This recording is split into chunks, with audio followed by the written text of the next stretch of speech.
반갑습니다. 방금 소개받은 정우라입니다. 이 사상사와는 굉장히 좀 무거운 주제로 우리가 같이 공부를 하고 있는 것 같습니다. 근데 무거운 주제이지만 이 사상사를 제대로 이해하지 않고서는 우리 지역이라든가 민족사를 이해할 수가 없습니다. 그래서 굉장히 의미 있는 그런 주제라고 생각합니다. 대구 지역, 이게 16세기의 사상사를 보면은 제일 중요한 게 성리학이 서로 이제 정립이 되어가는 그런 시기입니다. 성리학이 퇴계를 중심으로 해서 정립이 되어가는 그런 시기에 대구도 그런 경향이 있죠. 그 역할을 대표적으로 한 사람이 바로 한강정구입니다. 여기도 한강정구의 문화 근문 집안이 여기 대구에 굉장히 많이 포진하고 있죠.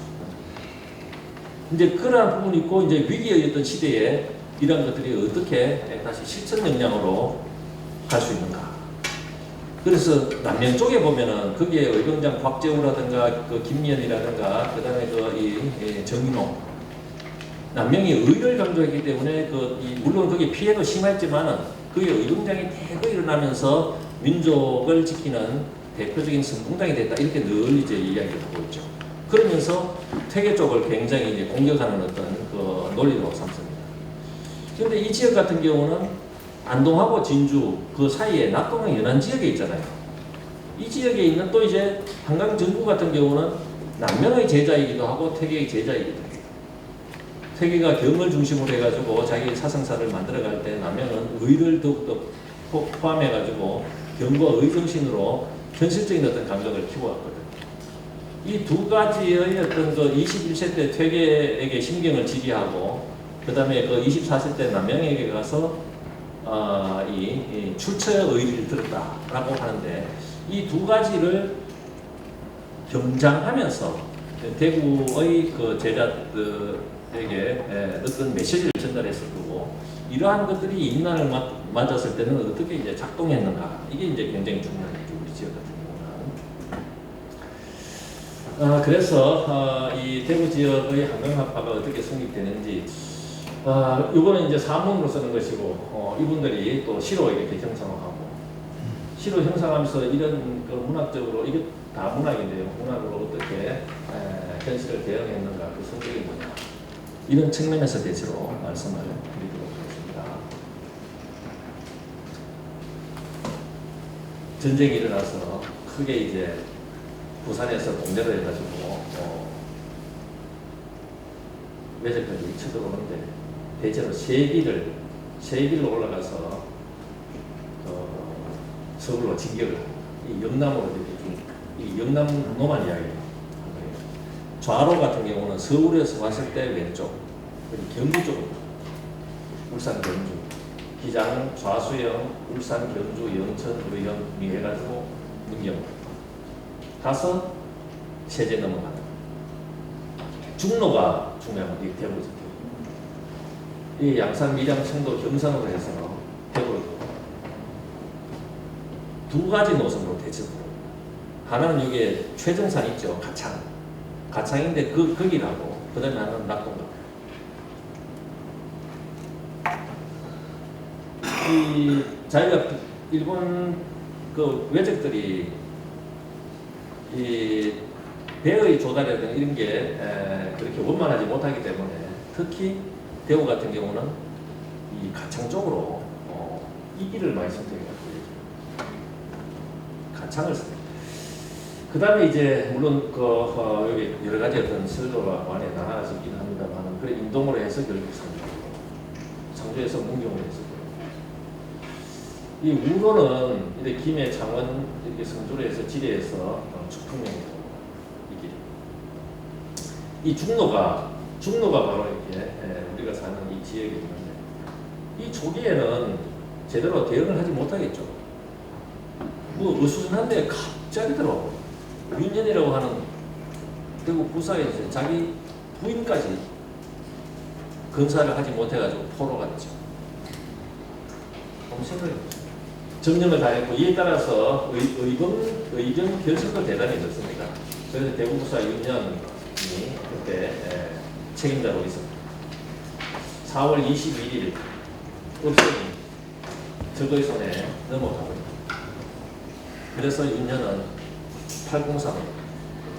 이 대구 같은 경우는 4월 14일 날 부산에 도착했어요. 15일 날 동네를 점령했어요. 동네무사 송상현 이 이야기 앞에 맨 앞에 그림 있잖아요. 바로 거기에 이 전투 그림. 그래 가다 4월 21일 날 대구가 함락되고 이 굉장히 말이죠. 이 대구 지도죠. 여기가 이제 신천이고 이쪽으로 되는데 대구가 읍성이 대체로 이렇고요. 이게 이제 금호강. 이쪽으로 들어오기도 하고 이쪽으로 들어오기도 하고 이쪽이 이제 물이 있는 곳이 대체로 이 평지가 많기 때문에 또 그러면서 이 사람들은 21일 날 4월 21일 날 여기가 함락되고 그러면서 이 사람들은 대체로 이 선조들은 팔공사 쪽으로 이 박예사가 있고 여기 영정서원, 석예서원 지금 다 있죠. 영정서원 지금 없어졌습니다. 여기 표충서원이라고 하는 것이 지금 표충사 외에 파분제 있는 데입니다. 여기 부인사, 삼성은 이쪽에 이제 들어가서 닥치는 대로 가가지고 죽는 거죠. 닥치는 대로. 맨 처음에 죽는 수밖에 없어요. 건강학파는 임진왜란기에 대구 지역에 강력한 문파를 했다는 거죠. 804를 거점으로 기능해서 이 대체로 이 제자들에서 이 국국의 대회를 갔습니다. 6월달 정도 돼가지고 한 2달 정도 지나가가지고 803에 모여가지고 피난을 갔던 사람들이 우리가 이래가 되겠나, 다 죽어서 앉아서 죽어가 되겠나라고 하면서 이제 의견을 결정합니다. 죽기 시작이죠. 그리고 7월 6일 날 부인사에서 이 전부 다 대구 사람, 정사철, 서사원 이 사람들이 이제 나이가 많기 때문에 대장으로 해가지고 2주 태암을 모신 서원이 석예서원이라고 보여있죠. 서사수, 그 다음에 수성, 이 지역의 손천은 수성 분명이야 최봉영, 그 다음에 해안의 곽재경, 그 다음에 하빈의 정광천 이런 사람들이 공산에서 의진군을 이제 만들어가지고 본격적으로 활동을 하고 있어요. 이 전부 선비들이에요. 선비들. 글만 사서상경만 있던 선비들. 그래서 이제 여러 가지 차질도 있고 그렇습니다만 그래도 이제 서서히 적응이 되고. 이때 그러면 한강은 뭘 했나? 한강 같은 경우는 그 강학 같은 경우는 그 전에도 하고 이렇게 했습니다. 이때는 강원도에 있었어요. 이 시기에 11월 달에 91년 11월에 통첩 군수가 돼가지고 전쟁이 발발하자 그 지역에서 의견을 했죠. 그 지역에서. 그 다음에 계속 이제 적들이 와가지고 하는 것은 아니잖아요. 뭐 발 만들고 창 만들고 이렇게 하면서도 이런 것들이 굉장히 중요해요. 바쁜 훈무 틈을 이용해가지고 사실 그 지역의 문화사, 그 지역의 문화를 정리하는 게 바로 읍지인데 이런 것들을 만약에 나라가 혹시 어떻게 되더라도 남는 것은 이런 어떤 이 기록들, 그 기록들이 있으면은 역사가 있어가지고 오히려 재기를 할 수 있거든요. 그래서 역사의 중요성은 바로 그런 것입니다. 역사를 잃어버린 민족은 미래가 없다 이런 말씀 많이 들어봤죠. 그만큼 중요해요. 물론 사관에 따라 가지고 같은 사안을 다르게 보는 것은 있어요. 그거는 연구자들이 또 이렇게 할 거고 그렇지만 그걸 당겨요. 그렇게 하면서 93년도 한 1년 정도 지나간 다음에 강릉군의 유해를 찾았던 공로로 공릉대구에 오르고 그 다음에 강릉 부사가 되고 이런 것들. 그러니까 대체로 내외직을 수행합니다. 강릉생 그때 이 인지니어라 일어나고 정유재단 일어나고 할 때 대체로 보면은 외직과 내직에 있으면서 전쟁 상태에서의 주장, 거기에서 나는 그렇게 가는 거다. 이렇게 보시면 됩니다. 그리 하다가 나중에 1997년에 일부성지, 그 다음에 작년 4개월에 성천부사 이렇게 돼가지고 다시 외직으로 나갔던 뭐 이런 어떤 경우이고, 이 한강의 제자들은 여기에서 의병을 일으키고 피난 갔다가 의병을 그래서 이런 어떤 이게 한강이 강화를 했던 회원 서원이고, 만년에 돌아가셨던 사수, 지금 그 사수동에 가보면은 사형정사가 이렇게 만들어져 있고, 그 앞에 이런 것을 구구청에서 만들어놨어요. 이 회원 초당에서는 이런 것을 얘기했어요. 가천은 의아의 이웃시면이로다. 가천은 나한테 참으로 깊은 인연이 있도다. 전덕 한강 우대연이라. 회원과 또 한강과 회원을 점쳐 얻게 되었는데, 거기서 한 1km 정도 물을 거슬러 가면은 한강대가 있고 그 한강을 이야기하는 거죠. 또 자기가 현재 사는 회원, 그것을 아주 아름다운데요. 이것을 얻게 됩니다. 백석청천 종일관, 흰 돌과 맑은 내에 종일토록 이렇게 완상을 하노라니 세간하 사이 단정고, 이 세상의 어떤 일이 나의 마음에 들어올까. 이런 시절이 좋았죠. 임진왜란 일어나기 전에. 그리고 이제 한강 선생님 돌아가시고 나서 석담 이윤우가 사수동, 한강 선생님이 계시던 그런 사수동을 지나면서 느낌이 있어라고 하는 이 석담 집에 나오는 또 보면 이런 게 있습니다. 여기에서 한강 선생님 문판을 형성하면서 제자를 빌렸던 그런 것들을 생각했죠. 문에 무인 입설 중, 문 밖에는 입설 가운데 서 있는 사람이 없다. 여기 제자들, 진실된 제자. 눈이 이렇게 오는데도 불구하고 선생의 어떤 명상을 방해하지 않는 이 정천의 보살을 이야기한 것입니다만, 이 훌륭한 제자. 문 밖에는 이제 제자들도 오지 아니하고, 시서영락 초당공이라. 시서는 영락하고 이 초당, 이 사양정사들, 사양정사도 텅 비었다. 초가집마저 텅 비었다. 당시 함장 성안지, 당시에 선생님의 얼굴을 보던 곳, 얼굴을 뵙던 이곳에는 유견, 모청, 원, 석풍, 이게 참 눈물 나는데요. 이 석담이 오랫동안 이분이 매운 분이거든요. 오랫동안 한강을 옆에서 모시면서 그렇게 가르침을 받기도 하고 이렇게 했단 말이죠. 오직 보이는 것은, 이게 모청하는 것은 이제 초가집 보면 앞에 초가첨화잖아요. 초가첨화가 석양 바람에 이렇게 걷어 올려지네. 이게 말려 올라간다는 뜻인데, 그냥 이게 흔들리는 것입니다. 그러니까 여기에는 사람은 아무도 없고, 그 다음에 시수도 보이지 않고, 초당도 텅 비어 있는데, 옛날에 선생님하고 같이 선생님의 얼굴을 보던 이런 곳에는 오직 보이는 것은 사람은 없고, 처마에 석양 바람이 이제 불어가지고 이렇게 흔들흔들. 그러면서 텅 빈 가슴 이런 것들을 한번 기록을 하고 보겠습니다. 이 정경훈이라고 하는 사람의 고대들이, 제가 몇 번 하고 이렇게 번역을 하는데, 이 정경훈도 이분이 이제 그 한양분인데요. 이분은 정유재란 일어났을 때 피란을 어디로 가냐면 전라도로 가요. 함렬 이쪽으로 가는데, 여기 가가지고 맨 처음에는 이제 나름대로 재산을 갖고 이렇게 했지만, 나중에는 거지가 돼요. 거지가 돼가 동냥하는 거 이런 것들. 그러면서 자기 수발을 그런 모비들 같은 거 다 사라져요. 그러니까 그 부분이 굉장히 중요하죠. 임진왜란이 일어나서 자각이 있는데, 그 자각은 두 가지입니다. 하나는 선비들 같은 경우는 우리가 현실 대응에 대한 굉장히 문제가 있다라고 하는 이런 어떤 그런 자각이 있었고, 또 다른 하나는 민중의 자각이죠. 오히려 살아남는 것은, 나라를 구하고 살아남는 것은 민중들이죠. 그래서 자기가 그렇게 깨어나고, 선비들 의식이 깨어나고, 이게 바로 이게 민중이라고 하는 것은 근대를 이야기하는 굉장히 중요한 어떤 요소거든요. 그러면서 서서히 근대 이행기로 넘어가요. 임진왜란은 그만큼 중요해요.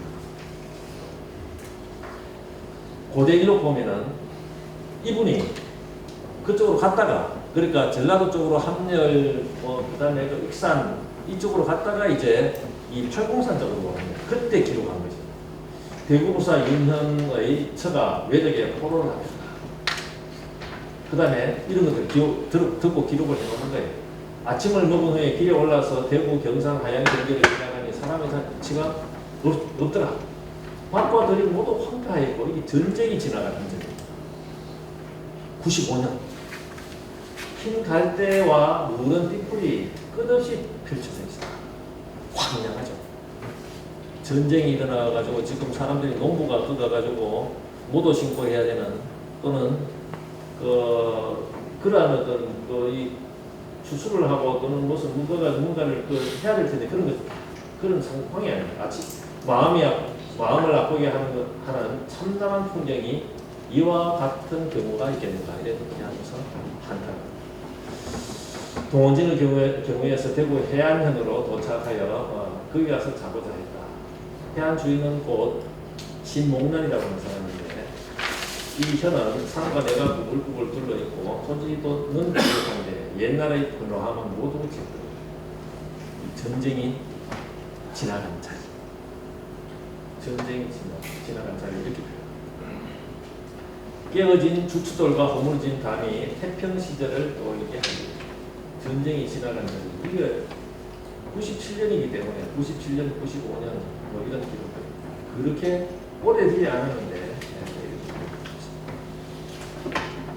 조금 더 이제 그 한강 한파 여기에 집중을 해보겠습니다. 지금까지는 대체적인 것들을 이야기했고 대구 같은 경우는 경상도의 중심이고 군사 동사가 요충지다 늘 이야기하는 거죠. 이 1601년에 대구 가명이 상주에서 이쪽으로 오게 되는데 이게 왜 이렇게 오게 되냐면은 이 역시 임진왜란 때문이었습니다. 상주 같은 경우는 경상북도의 저 북부 지방에 있기 때문에 대응이 굉장히 느릴 수밖에 없겠죠. 그래서 이것을 밑으로 더 당겨 내립니다. 그래서 이제 임진왜란 그 이후에 대구 가명이 오면서 확 큽니다. 그러니까 그 전에는 상주. 이게 재미있어요. 조선 전기 같은 경우는 상주. 그 다음에 조선 후기는 대구. 그 다음에 근대는 뭡니까? 외국과의 통상이거든요. 바로 부산. 이런 어떤 흐름들이 있죠. 이때는 바로 경상가명이 중요합니다. 여기서 그렇기 때문에 조선시대의 특히 후기, 임진왜란 그 이후의 중심지는 바로 이 대구입니다. 대구가 옛날의 영광을 누리지 못하고 있습니다만 이때 영남살인파의 성장 및 퇴계와 남명학파가 이쪽에서로 절충하는 이라는 곳이고 이 대표적인 유학자가 바로 퇴계남명의 제자 정부입니다. 한강이었다. 이건 제가 말씀드렸습니다. 이 성호사슬 보면은 성호가 이런 이야기합니다. 퇴계는 태백산과 소백산 아래에 태어나서 동방유학의 종사가 되었으니 그 후계자들은 깊고 넓으면서 공손하고 겸손하여 문학이 찬란하고 수사유풍이 있었다. 수사유풍이 있었다는 것은 도통을 대체로 전해받은 거다. 이런 말이에요. 그 다음에 이제 남명 같은 경우는 두류산 아래에서 태어나서 동방 기절제, 기상이 굉장하다. 동방에서 기상이 가장 뛰어나다. 그 후계자들은 정신이 강하고 실천이 용감해요. 이런 것 때문에 바로 임진왜란에 의병장이 많이 일어나고 하는 이런 어떤 논리적 근거가 됩니다. 정의를 사랑하고 삶을 가볍게 여겨 이익에도 굽히지 않아서 이게 전부 다 정의를 사랑하고 삶을 가볍게 여기지 않았기 때문에 의병들이 많이 위험이 닥쳐온다 하더라도 피하지 않고 우뚝선 이렇게 절조가 있습니다. 그러면 대구 같은 경우는 이 두 가지를 겸비한 이런 것으로 우리가 논리화하죠. 퇴계의 어떤 정신이 이쪽으로 오면서 대구의 학문이 어떻게 구성되어 있는가 이게 매우 중요하죠. 이 부분하고 그 다음에 이제 임진왜란이라든가 현실적으로 굉장히 하여튼 어려웠을 때 의를 들고 어떻게 분연이 일어나는가. 예컨대 금세의 국제보상운동이라든가 그런 생각이 보면 알 수 있죠. 그 다음에 여기에서 일제강점기에 민족운동이 또 어떻게 일어나는지 이런 것들 생각이 듭니다. 그러니까 이런 부분하고 이런 부분들이 다 강력한 그러한 것이 바로 우리 대구다.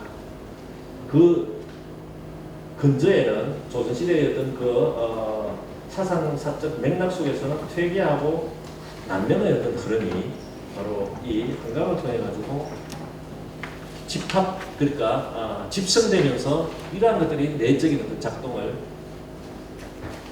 한 것이다. 이렇게 이제 우리가 생각해 볼 수 있습니다. 그러니까 한강 선생이 등장하기 이전의 대구 유학은 어땠는가? 여기에는 영남살인파는 이 전필제 학단을 중심으로 해서 이야기합니다. 학단이 형성되면서 훈구파하고 어느 정도 세 대결이 가능했던 이런 거죠. 선산과 밀양 이쪽을 중심으로 해가지고 활약을 했고, 이분의 어떤 제자가 바로 달성의 한원당 김경태. 이분의 처가가 합천야로고 처외가가 성주의 가천이에요. 그러니까 이렇게 하면서 이분이 이제 여기에 활동하면서 많은 사람들이 살인파의 어떤 그 기상, 이 살인파라고 하는 것은 훈구파하고 아까 조금 전에 말씀드렸듯이 조선을 건국해가지고 조금 부화한 형식을 위주로 한 그런 어떤 정치 세력이 있을 거예요. 그런 세력과 대결하면서 나름대로 초야에서 이제 바탕을 해서 항로를 통해 가지고 조선을 재건하려고 하는 이런 세력입니다. 요 살인파가 다시 이제 도학파로 바뀌는데 도학파로 넘어오는 것은 바로 퇴계남명 시절 16세기. 윤종직 같은 경우는 15세기 사람이에요. 그리고 15세기에서 16세기로 넘어오면서 퇴계남명이 있고 17세기로 넘어가는 어떤 길목에 다시 한강선생이 있다. 이렇게 보시면 돼요. 그때 16세기 사람들 가운데 이런 분들이 있어요. 송담 최은림, 이마 정사철, 개동 전경찬 이런 분들이 있었는데 이러한 분들이 대체로 퇴계 학파 계열입니다. 그러니까 한강 선생이 이 지역에 등장하기 전에 대체로 이분들이 이제 활동을 하고 있습니다. 한강 선생이 이제 여기에 전복이 되면서 이분들의 제자라든가 이런 분들도 전부 한강학파로 이렇게 흡수되고 되죠. 그래서 한강 같은 경우는 이 개동을 들어가지고 이 자가 개한대요. 전 개하는 나의 것이다. 활합하고 단아하면 늦도록 학문을 좋아해서나 애석하게도 그 숙명이 그릇에 차지 못하고 보상이 그 공로에 차지 못했다. 이렇게 애석해했고 또 정사철, 이마 정사철 역시 한강보다 13세 위였지만은 한강과 도의로 사귀면서 과거를 버리고 미지하게 힘썼다. 이렇게 이제 칭찬합니다. 이 두 사람이 모두 한강과 밀접한 관계가 있었던 것을 고려할 때 이들은 이게 이제 중요하죠. 이 영남살인파의 핵심인 이 전필제 학단이 지닌 학풍을 토대로 해서 퇴계학의 자장 속에 또 한강을 거치면서 남명하기도 보기도 하는데 한강학파를 구성하는데 매우 중요한 역할을 했다고. 이분들과 왜 이제 퇴계학만 여기 이야기했냐면은 이분들과 남명의 어떤 교류 같은 경우는 발견되지 않기 때문에 여기 남명의 어떤 기상이라든가 시청 역량 같은 경우는 한강을 통해서 들어왔다. 이렇게 이야기할 수 있습니다. 그 한강 이전에는 어땠느냐? 바로 미미한, 이게 선이 굉장히 얇아요. 조그맣게 이제 퇴계학이 못 들어요. 그렇지만 이런 대체로 퇴계학의 자장 속에서 한강학파의 구성, 이렇게 정리를 할 수가 있습니다. 파동 우동제, 정경상의 친구들. 다 지금 뭐 최근에 만들어지기는 했습니다만 그 지역을 중심으로 해서 옛날 것을 근거로 해가지고 만든 거죠. 바사의 금암수당, 정사철에 있었죠. 그 다음에 금남동의 압로정, 최은리는 있었죠. 이 전부 다 한강이 나타나기 이전에 활동했다. 퇴계학 계열 본인들이. 여기가 이제 왕옥산인데, 왕옥산. 여기 이제 금호강이잖아요. 이게 바로 이 최은민의 서재인 압로정.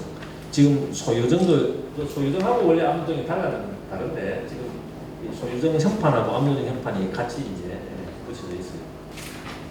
한강의 제자들, 대구 제자들, 곽재경 여기 보면 다 장이 토적했다 30살에 입문을 했고 태안의 오면 도대장 이걸 뭐 이런 분들 정광천, 이주 그 다음에 손채약 이런 분들 쭉 내려갑니다. 최선기 최은민의 아들입니다. 내나 이분이 그 압록정하고 그 다음에 소유정을 중건을 했죠. 그 다음에 대경가 서상원의 장애를 보호당했다. 다 이제 의정에 나름대로 참여했던 겁니다. 그 다음에 서실이, 그 다음에 도은유, 서사선, 동고, 장애기들. 이 전부 다 이 세력을 갖고 있었던 어른들이기 때문에 적극적으로 이 지역을 살려야 되겠다라고 이런 생각을 하겠죠. 그래서 서사원 이 강학처인 선사제가 지금 이방서원으로 성격이 좀 가사에 있고요. 그 다음에 청호서원 아까 말씀드린 수성군. 그 다음에 석계서원 북부에 이 석계서원에 가보면 이게 백일홍이 지금 조금 이따가 크겠죠. 굉장히 안 좋죠. 그리고 한강운인 가운데 대구 번역의 핵심인 대구와 칠곡에 거주했던 운인까지 합치면 42명 정도. 이 가운데 대구가 32명. 그 다음에 경산과 하양까지 합치면 54명. 성주가 67명인데 이 대구 번역은 54명. 사실 성주라고 하더라도 대구 번역이라고 할 수 있는데 그러면은 이 지역에 대구와 성주 이 지역의 한강간의 분파가 가장 성대하게 이루어져 있습니다. 342명 가운데에 이 대구 지역, 대구만 하면은 67명, 54명입니까? 그러면 한 16%죠. 성주 지역 다음 이 두 개 합치면 더욱더 많은 어떤 수가 되겠죠. 그러니까 이러한 것들을 바탕으로 해서 자연스럽게 서로 소통하면서 의병을 일으킬 수가 있습니다. 그러면 한강학 안에서 어떤 요소가 있기 때문에 이렇게 의병으로 의병을 일으키는데 내적인 작동을 했을 수 있을까? 이게 바로 적용 부분입니다. 이게 응용 무시라든가 명체 적용. 한강 선생은 크게 이제 두 가지로 이렇게 이야기를 많이 하는데요. 전체 대용. 체를 온전히 하면서도 크게 이제 쓰임새도 굉장히 했던 광범위야. 누구하고 같은 말인데 체를 분명히 하고 밝게 하면서 이 적절하게 그 쓰임에도 굉장히 딱 들어맞게 있게 한다는 이런 느낌입니다. 그래서 전체 혹은 명체는 학문 좀 이론을 위한 것이고 대용과 적용은 이것은 현실적인 어떤 적용 문제 이거하고 이제 연결시켜서 이해할 수 있다 이렇게 보는 거죠. 그래서 이 거경국리와 이 응용부시 이 거경국리하는 것은 겸을 잡아가지고 자기 수양하는 것입니다. 공부론이라고 하는 건데요. 주일무적 내가 하나를 주장을 해서 다른 데로 내가 의식이 가지 않게 하는 뭐 상승성이라든가 정제음수 이런 것들이 있어요. 그런 걸 해서 이 사람의 이치를 이제 공부하고 이게 대체로 수양과 학문이죠. 수양과 학문을 하는 이유가 수양과 학문을 위한 수양과 학문이 아니라 뭐 때문에 합니까? 응용 부시를 위해서 하죠. 응용은 쓰임에 응해가지고 응하고 그 때에 맞게 또 시일 그 당시의 어떤 현실을 구제한다는 것입니다.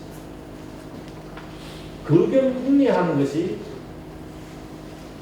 세상을 버리고 초월하려고 하는 것이 아니라 이 현실을 적극적으로 이해하고 이것을 극복해 나가려고 하는 어떤 것으로 기본으로 이제 삼으려고 합니다.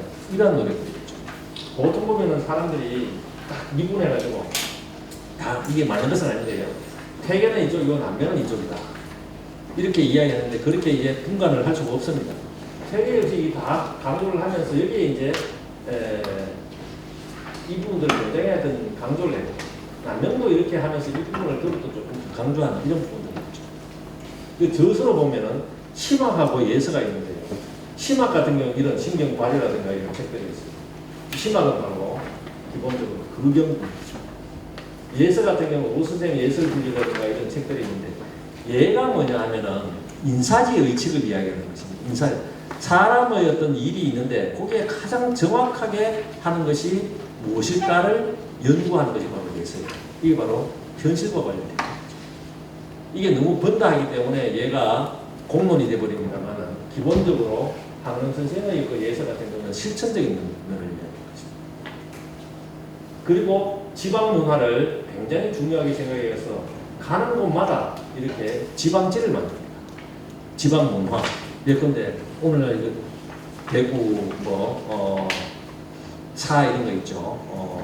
그다음에 성주 군지, 대구 시지 이런 것들이 여기에 있다. 장산에 장산 현감으로 가가지고 장산지를 짓고 그 한양 군수로 가서 함주지를 짓고 그 지역에 어떤 사람을 칭찬할 만하며 어떤 사람을 비판할 만하며 또 그 지역의 토산으로 무엇이 많이 나고 형세는 어떤가. 그러니까 이러한 것들을 굉장히 중요하게 생각해서 미래를 대비했죠. 미래를 대비. 그러니까 예서 같은 경우는 심화하고 여기에 천리지 젊은이라고 하는 부분도 있기 때문에 이게 우리의 어떤 그 생활이 이 본질적으로 하늘 천리하고 어떻게 연결되는가라고 하는 이런 부분도 예서에는 끊임없이 이야기합니다. 그래서 예서 같은 경우는 심학과 지방지를 현실적인 측면과 아우르는 측면이 있어요. 크게 보면 요거는 이제 의경국리, 그 다음에 요거는 응용구시, 그 다음에 요거는 두 가지가 함께 되어 있죠. 그래서 한강을 이야기할 때 영남예학의 조종이다 이렇게 이야기하잖아요. 바로 이런 어떤 성격 때문에 그런 이야기를 할 수 있는 거죠. 자, 그러면은 어떤 기록을 또 구체적으로 남기는가 그 한강의 문화에서 한번 보겠습니다. 낙제 얘기가 있어요. 낙제가 전쟁을 겪으면서 썼습니다. 전쟁 초기에 대구 지역에 있어 4월 19일 날 전쟁이 막 일어나가지고 21일 날 이때 뭡니까? 대구 읍성이 무너지거든요. 적의 소나기에 들어갑니다. 그 직전하고 그날 씁니다. 적의 성공이 가까이 왔다는 그런 소식을 듣고 나가서 집안일을 처리하려 하였으나 그렇게 하지 못했다. 적의 소식이 비등하여 인심이 적이 보다 후에 쳐들어온다. 인심이 흉흉해가지고 이 박경술에게 대문을 열어주기를 청하고 나서야 겨우 집을 벗어날 수 있었다. 제국 및 가족들이 모친을 수레에 태우고 나머지는 각각 걸어서 따라간다. 신주를 땅에 묻고 급박한 일이 발생했을 때 이게 주자가래에 나오죠. 가장 먼저 신주를 땅에 묻거나 안 그러면은 이도하는 이거죠. 신주를 땅에 묻고 하던 일도 그만두었다. 늘 하던 일인데 그것도 그만두고 신주를 일단 조상을 보호해야 되겠죠. 통곡하는 소리가 마을에 들립니다. 그냥 이렇게 한번 눈을 감고 느껴보시면 이 대구 지역에 어떤 일이 이때 1592년 4월 19일에 이 자리에 이 지역에 무슨 일이 벌어졌는지 이 선비들은 대대로 지내오던 조상들의 신주가 사당에 있는데 사당에 급히 들어가가지고 신주를 땅에 묻고 늘 하던 일도 공공이 한덕증으로 달려가서 진장을 만나 일을 논의하고 남산으로 장차 서책을 옮겨 두려고 이런 물건을 처리할 우려. 그러니까 이런 어떤 이야기 듣고 이게 이제 이 지역 선비들이 전쟁을 하는 그 과정에서 딱 챙기는 게 여기는 신들죠. 그 다음에 책. 이거는 도덕이면서 역사. 그 전의 자기 피와 관련된 거고 이것은 이치죠, 이치. 어떻게 살아가야 되는가. 이 두 가지를 탁 생각, 가장 여기는 서책을 옮겨 두려고 여러 물건을 처리할 무렵 뿔뿔이 흩어져가는 사람을 바라보니 올라 바쁘게 살아가는 형세가 매우 다급합니다. 동복이 달라와서 말하기를 외적이 쳐들어와 이미 가까운 거리에 있으며 진작은 벌써 사방문을 열고 도망을 했고 반고에는 화염이 하늘을 지릅니다. 아까 이게 대구 읍성 봤죠? 그 안에는 막 불이 막 일어납니다.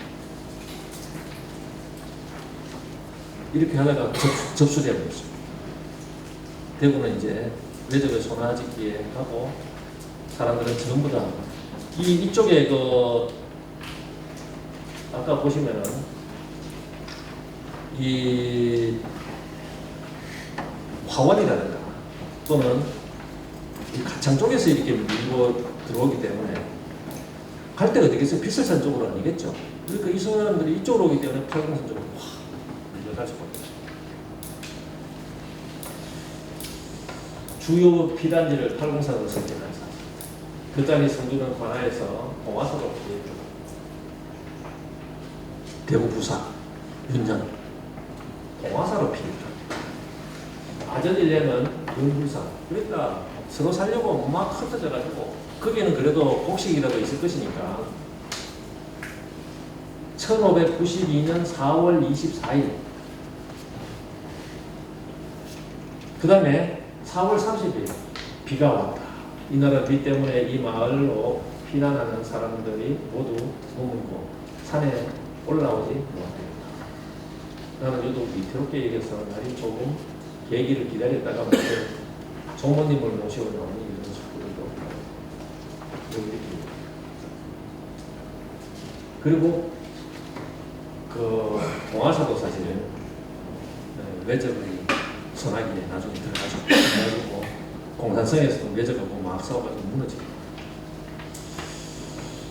1593년 2월에는 외적이 동화사를 불태우고 우대전 등을 대구 사람 명을 죽였다. 단양 우시들 대구에 많이 살잖아. 이때 화를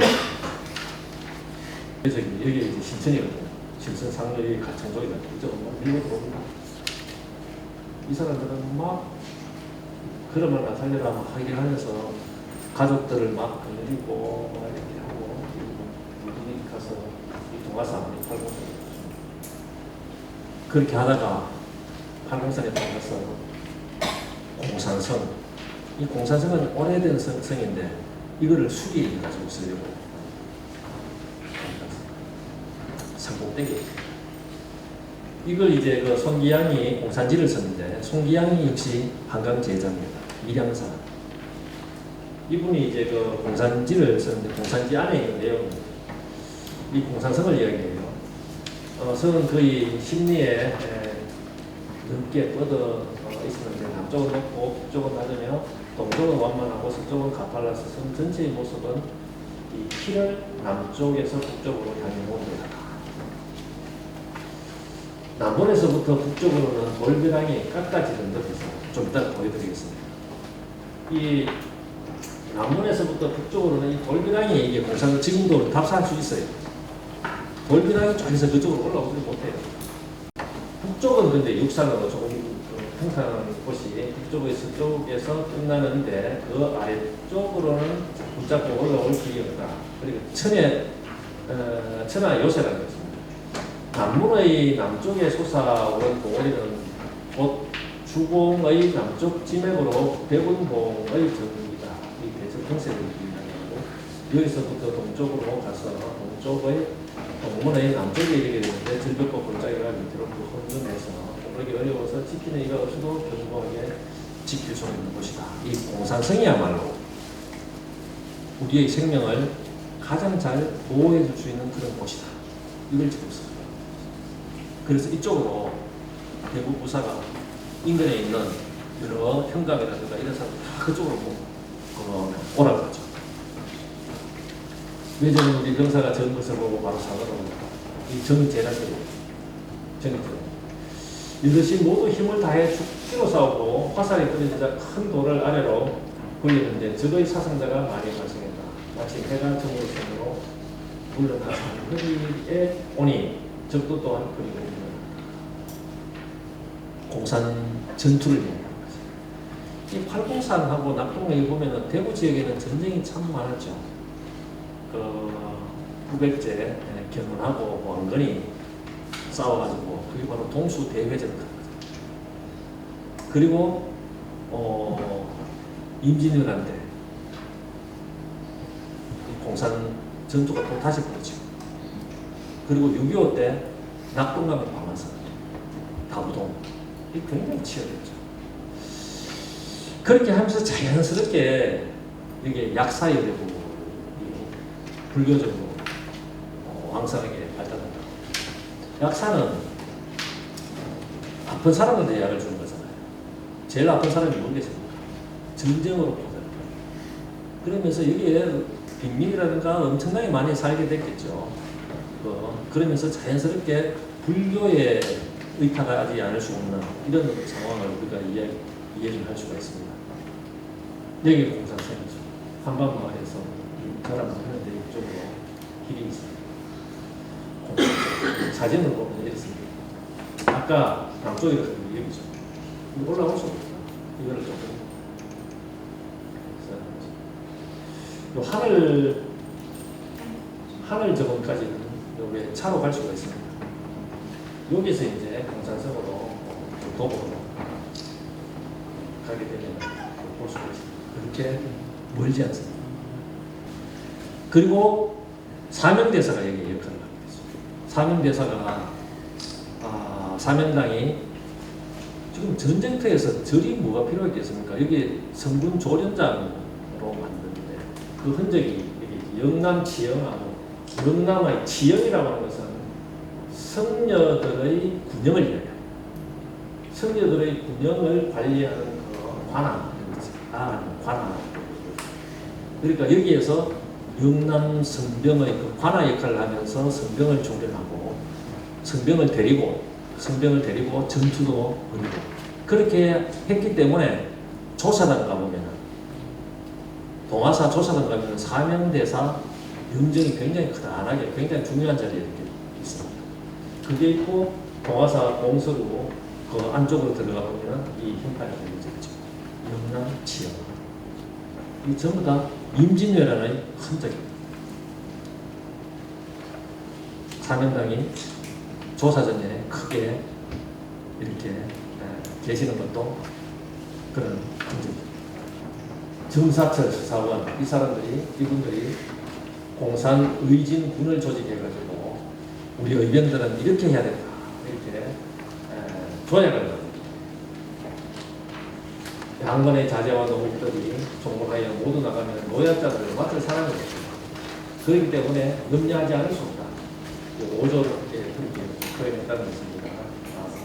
의정이하게 자제 가운데 출가하지 않고 미약한 자나 노복 가운데 늙고 병든 사람들이 병들어서 장약한 자들이 남아서 이런 노약자들을 잘 보살펴라. 자제도 없고 노복도 없는 노약자들을 수행하지 마라.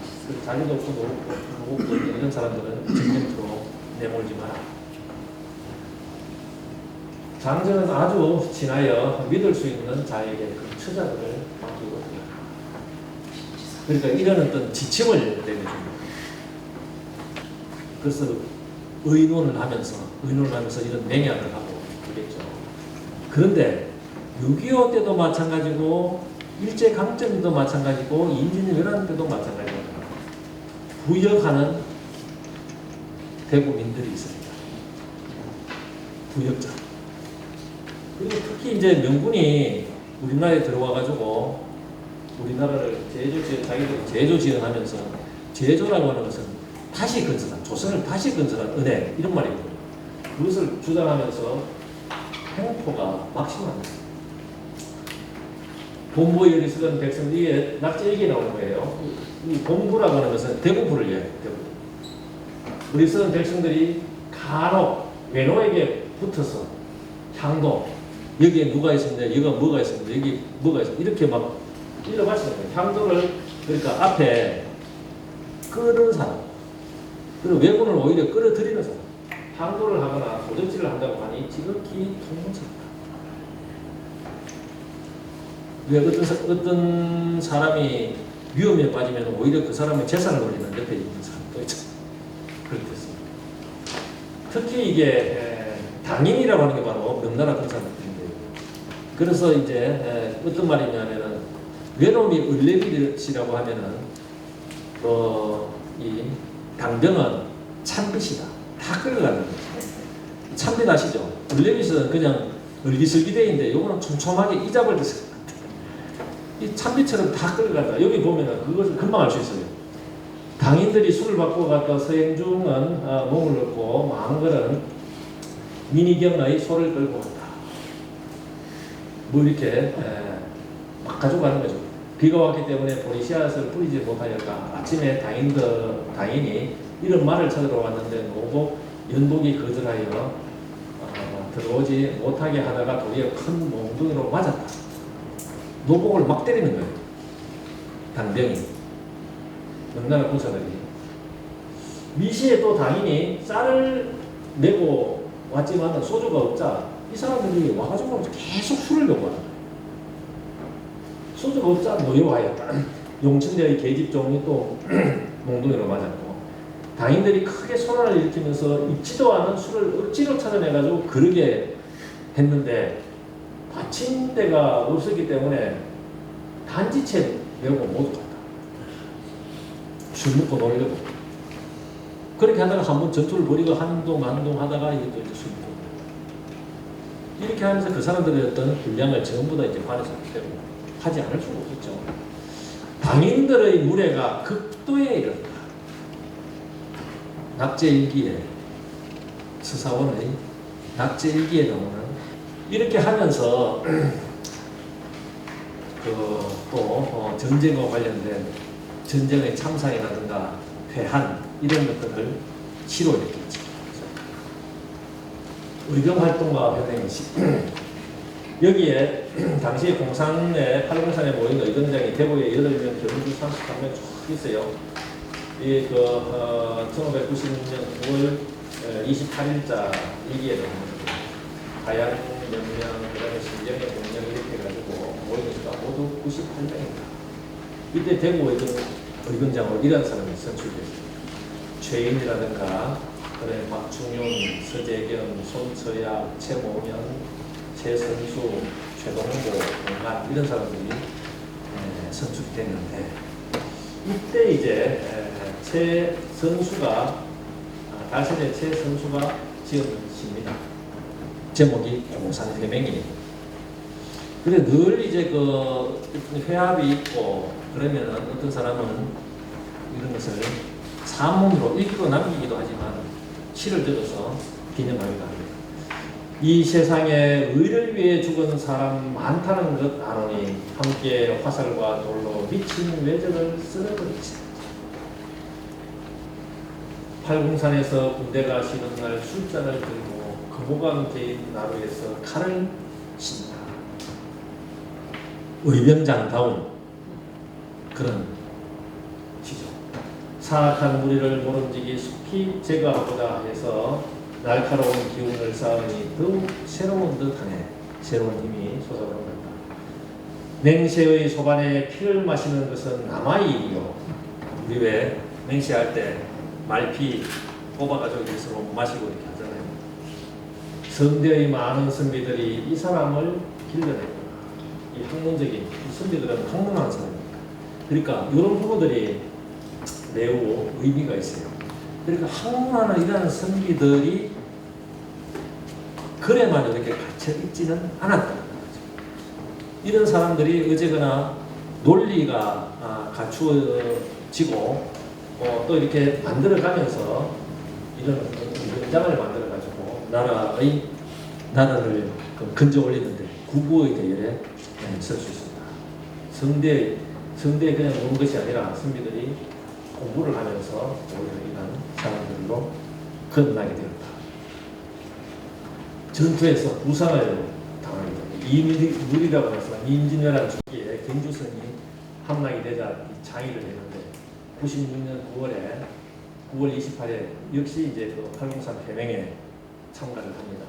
그렇게 하다가 97년에 공산 전투가 벌어져가지고 저기 쏜 탄환이 왼쪽 팔에 이제 적중이 돼가지고 이때 이제 최몽연이 그런 사실을 듣고 쓰는 시각입니다. 경주 사람인데 이분이 경주성이 함락돼 버리니까 여기 분기를 참지 못해가지고 이번에 참여했다. 그러면서 공산 전투에도 참여했는데 이렇게 총을 맞았죠. 날 전문 외론성의 전투로 흘린 붉은 피, 탄환을 장군의 금갑에서는 늠름한 기풍으로 일어나 하늘이 낸 장군의 완전한 절개의 응답 어떠니 망고의 팔공산은 푸른 하늘을 기둥처럼 바치고 망고의 푸른 하늘을 바치고 있는 저 팔공산의 기상처럼 당신의 기상도 대단하다.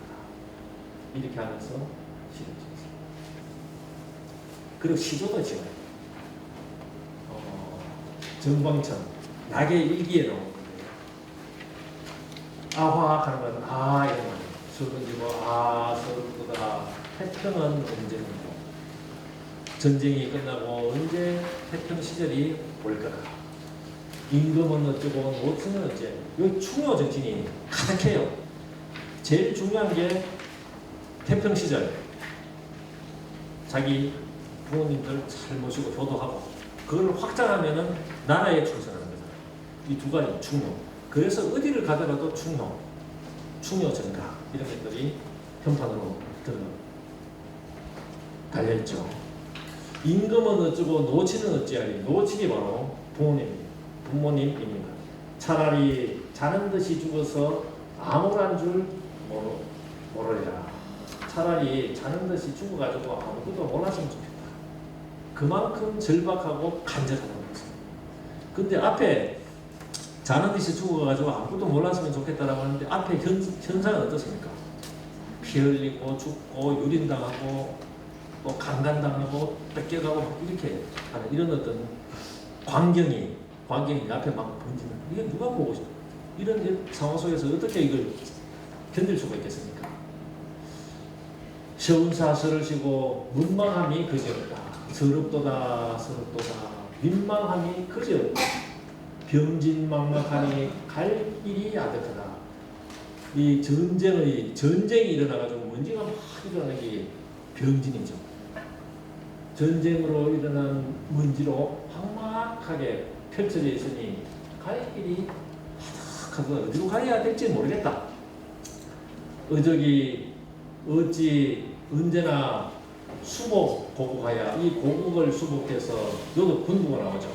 임금과 아버지를 편케할 수가 있을까? 이제 성리학에 입각해가지고 일상을 이것도 마찬가지로 선비들은 뭐겠습니까? 독서하면서 옛날로 돌아가고 싶지 않겠어요. 모당이 이제 연모당을 건축해가지고 원혼을 짓자 서사원이 그거를 차원한 거죠. 임진 계산의 전쟁으로 완전히 그렇대가지고 공진 세상에 이미 눈물이 없다면 지금이라도 기울어진 병의 물을 수습해야 하나니 기울어진 병의 물을 수습해야 한다는 것은 인심이 많이 피폐해졌다는 것입니다. 피폐해져가지고 이걸 바로 놓아야 된다. 바로 돌려내야 된다. 이게 바로 선비의 역할이죠. 전쟁 이후에 완전히 사회 질서가 무너지지 않았겠습니까? 그때 선비의 역할이 뭘까? 기울어진 병을 다시 돌려놓고 안일에 젖은 것이 진독인 줄을 바야흐로 알겠네. 그러니까 편안하게 게으름 피우지 말고 열심히 글 가르치고 해가지고 세상을 다시 바로잡아보자. 그러니까 성리학에 입각한 일상을 복원하려고 이런 노력을 펼치죠. 퇴계학과 남양을 중심으로 해서 융남학과의 내적 역량이 작동했다. 퇴계학과 남명학을 합쳐가지고 퇴남학이라고 할 수 있다면 이게 바로 이 한강적으로 흘러들어서 내적인 역량으로 작동했다. 제가 말씀드린 바 여기도 보면은 이 김성인이 쓴 거예요. 근래의 일로 말하더라도 퇴계와 나는 두 선생은 같은 시대에 함께 살면서 도학을 창조하고 밝혀서 인심을 이 힘을 순수하게 하고 인륜을 부지하는 것을 자신의 임무로 삼았는데 선비들이 곤두되고 점점 물들게 되어서 공개하여 사수하는 자가 많았다. 김성일의 표현입니다. 그러니까 태계난명학을 통해 가지고 어쨌거나 우리 지역의 여러 가지 어떤 행동 양상이라든가 사고 패턴 이런 것들을 이야기하려고 했던 이런 부분을 우리가 알 수 있죠. 전쟁 중에도 독서와 강학을 강조합니다. 전쟁 중에도 한강 선생이 강원도에 있으면서 전쟁 중에 통천지 같은 것들을 만듭니다. 그 다음에 여기도 보면 전쟁 중에 48세 가야에 가서 한강 선생을 배안하였다. 비록 난리 가운데 있었지만 왕래하면서 주자서를 강론하게 읽었다. 회복되면은 바로 이제 정상적인 어떤 생활을 해야 되기 때문에 그렇죠.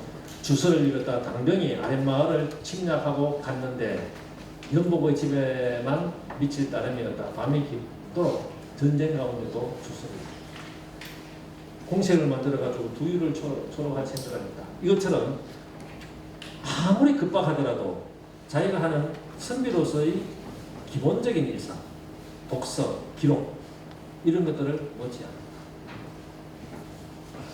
의로운 일이 있으면 특별히 기록합니다. 손기양 같은 경우는 이 상주에 이전하고 이준이라고 하는 사람인데 이준이라고 하는 사람이 동생이고 이전이라고 하는 형님이에요. 이 동생이 아파가지고 막 이렇게 있을 때 외적이 쳐들어옵니다. 근데 동생은 형님이 집안을 근사하게 가면 가라고 해요. 근데 내가 어떻게 너를 두고 갈 수가 있겠냐 업고 가요.